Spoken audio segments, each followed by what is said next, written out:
But, alright, if we're gonna do HC legal, heads up, this does often discuss violent crime, so if you're not good with that, now might be the time to take a break, even though we just got here. So, this is an interesting one. Kouri Richins, accused of murdering her husband with a massive overdose of fentanyl. And the courtcaster I watch was on about, because there's more to this, she's the female Alex Murdaugh, and I had to think about that, because no, she's not, actually. The similarity is that there's financial crimes involved as well. But I feel like there's a difference between, like, this is greed versus a family annihilator, which is what Alex Murdaugh is. He's convicted, I can say it, not accused of, he is. And so I was reading up on that. I'm like, what is the difference? Because in my head it's a difference, but what are the words for the difference? Family annihilators are typically men. In fact, the definition most papers go by is a father who murders at least one of his biological children and their mother.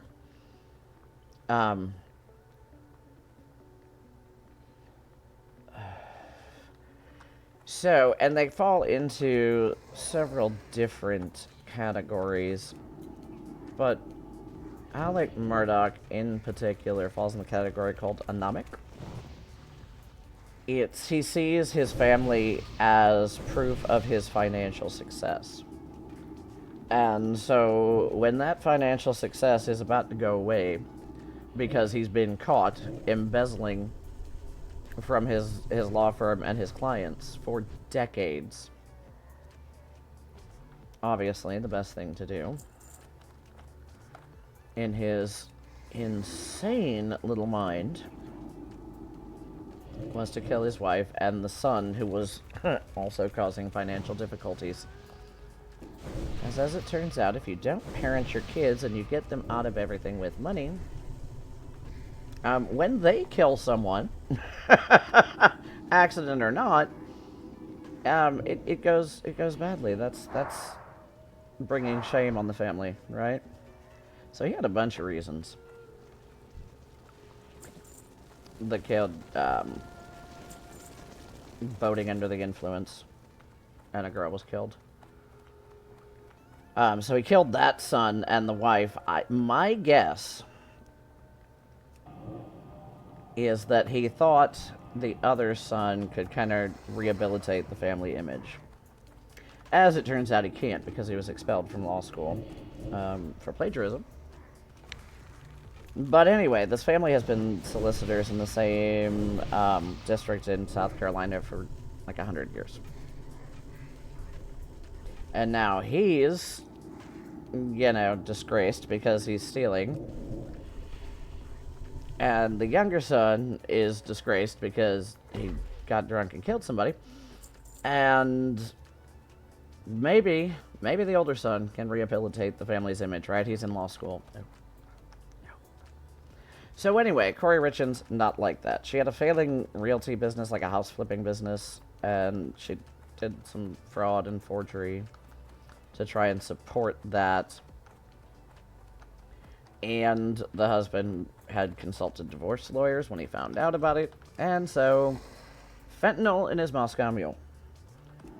That is the state's theory of the case. The evidence I've seen seems fairly solid, but everyone is innocent until proven guilty. So, while I find it likely she did this, it is possible that she did not. Because we haven't gotten there yet, So, I don't think, and she did not harm her children. So, it's just the husband, and it was just, I say just, just murdered one person, just for financial gain. No, none of it's just, period, but So there's my little rant on that for tonight. getting into. In the prelim, the defense is trying to argue, well, she would have gotten the house. But she wouldn't have. It wasn't covered in the prenup, but it was put in a living trust because the husband knew she was up to some shit.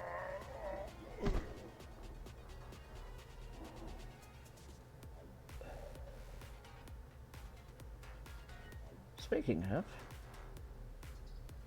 I don't think that's still fireworks on July 12th. Welcome to the city. Something about types of alibi. Oh, not for Kouri Richins that I've seen thus far. That was in the Kohberger case. The difference between the legal definition of what an alibi is and the colloquial definition of what an alibi is was something I discussed with Zane, and something we could maybe cover here. So, I mean, does that sound like something you want to hear? No, Kouri Richins has no alibi, legally or colloquially. She just says she didn't do it. Who else was in your house making your husband a Moscow Mule? Nobody knows. But yeah.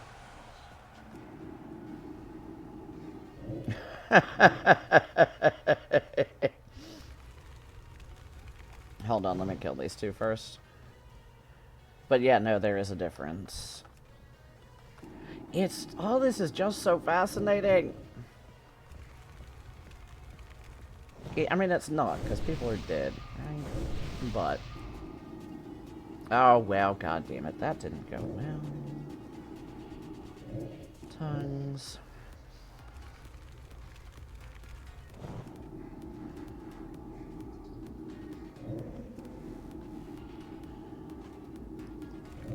I mean, if you're already coming for my head, screw it. No, no, no. Ah, damn it. Objection, they didn't do anything to you. I mean, true, but still.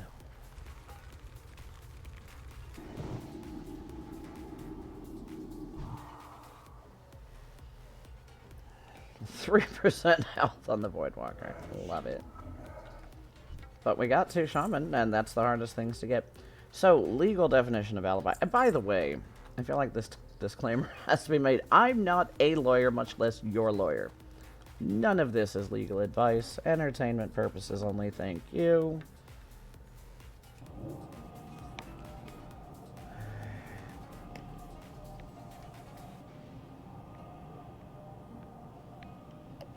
So anyway, Kohberger, who we can now say is a murderer, he pled.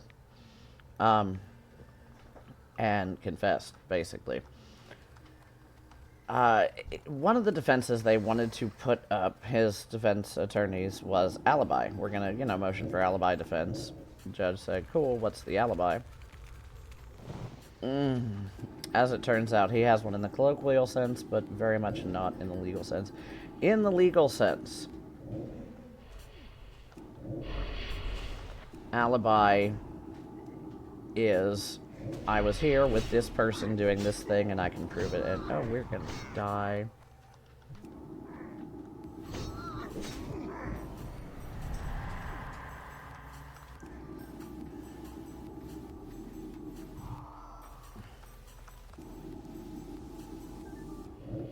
We just kind of stuck in here, aren't we? Hold on.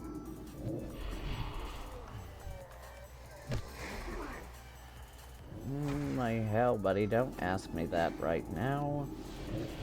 I will not be answering questions.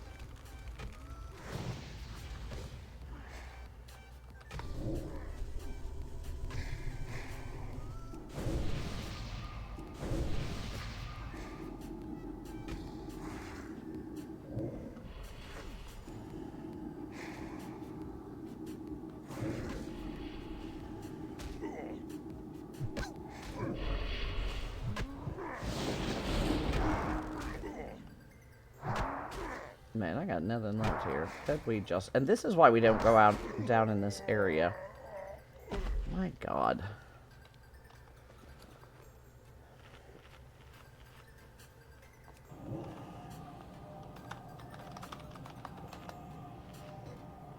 Somebody's asking me where the brutes are. Well, not here. Can you not see that I've got my hands full? I say, sorry. Oh, no, that's... No, you're good. So, in a legal sense, an alibi has to be that you can prove that you were somewhere else. Not necessarily beyond a reasonable doubt, but you have to prove. So this dude, who murdered 4 college students, and nobody knows why, says, well, I was out stargazing. Cool. With who? Oh, by myself. Cool. Do you have any receipts from stores you stopped at where you might be on security footage? Any of it? Because you know what? Your phone was turned off. Interestingly, the phone was only turned off for about an hour that night. The guy thought he was brilliant, and he really was not. Unfortunately, which is how we ended up at a plea deal, because the state and the court refused to take the death penalty off the table without him just admitting it and saving them all the trial. Yeah, no. Thank you, Taro. I didn't even see what happened, so thank you. I assume bots.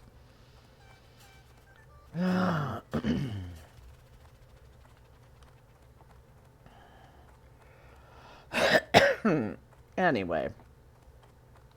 So that's it. Alibi, just when you're talking to your buddies, is, oh, you know, I was here doing the thing. Legally, you gotta prove you were there doing the thing. What evidence do you have that you were there doing the thing?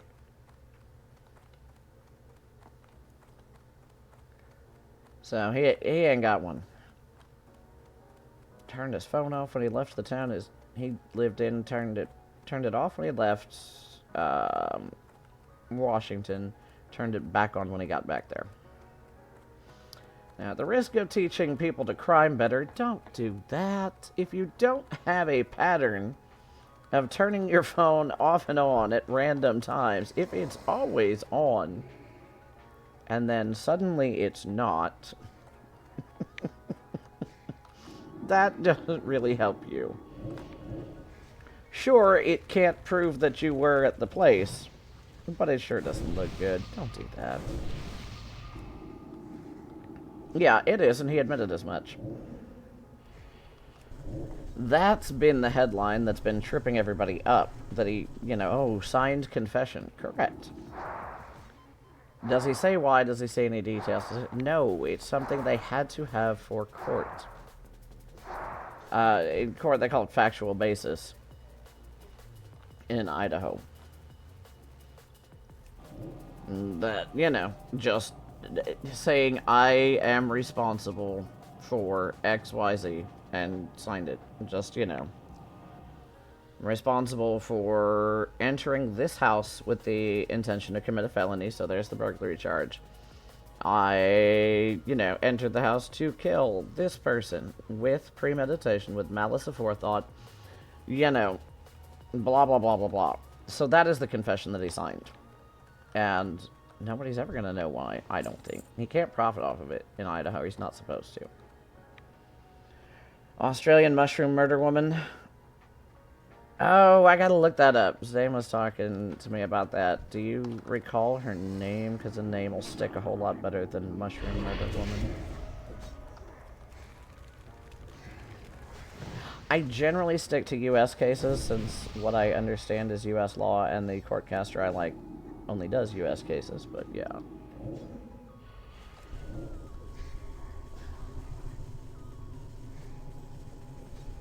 Well, that was interesting, how that tree zoned in the background. Did you see that? Boop. It's like bounced in the air for a bit before I landed and walked off. I don't think that's supposed to happen. See, we're going around the back here, and there are no shopping, as usual. But yeah, no. Aaron Patterson. Okay, cool, thank you. I will look that up.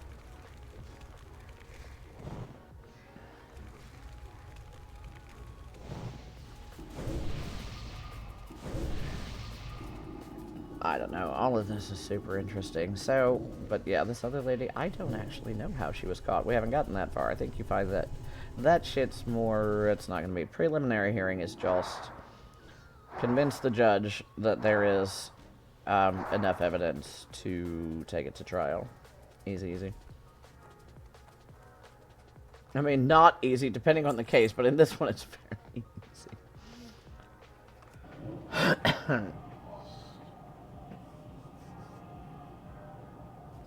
All right. At least the ads are... At least the ads are entertaining. I'm glad.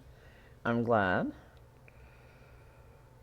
That's what we should do. Yep, battle of the ads. Tell me what you got, right?